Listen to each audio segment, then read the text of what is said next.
dojo. And so we just grew up, in the dojo, so to speak.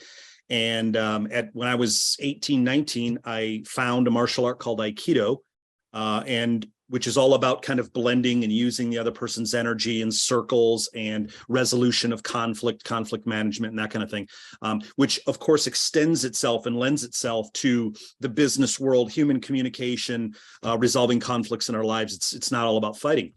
And I got deep into it. I moved to Chicago. I lived inside of the dojo for many years. I traveled around with what I consider to be the greatest evangelist for the martial art of Aikido that one could ever meet. I mean, he was world renowned. He's since passed away. And of course, he didn't use that language. I didn't know that language. Not even sure back in the 90s that term or the title was around in the business world.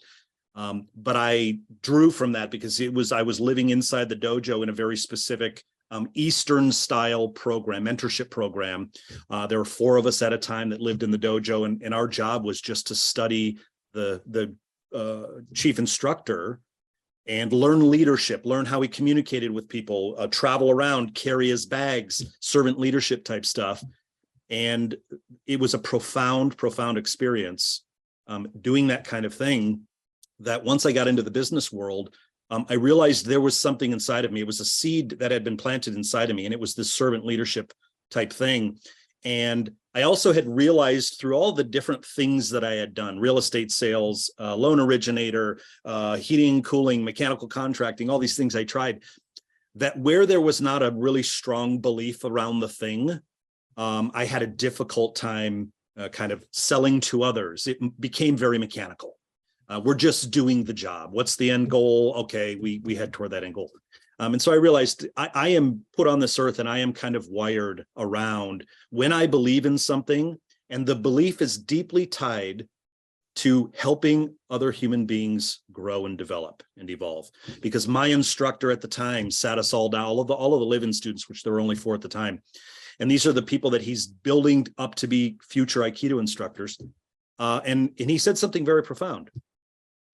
He said, my job is to make you better than I am. My job, the greatest gift you can give your sensei is to exceed me, to be better than I am someday, and then help others be better than you. And so it removed that ego piece, and my mind was blown, and it's been ringing in my ears for 30 plus years now. And so I realized also then from that point forward, I get the most immense joy and self-satisfaction from helping others grow. And I think that's tied to that belief. I have to believe in what I'm doing, not what I'm selling. And so the belief piece, I think, for all, I think chief evangelists, if you don't really believe strongly that the thing you're doing or selling is helping humanity in some way, you're really just maybe a good salesperson. And that's kind of the distinction that I have in my head, is I don't want to just be, I don't like sales. I'm not in sales. And we talk about evangelize the problem, not the product, which I love.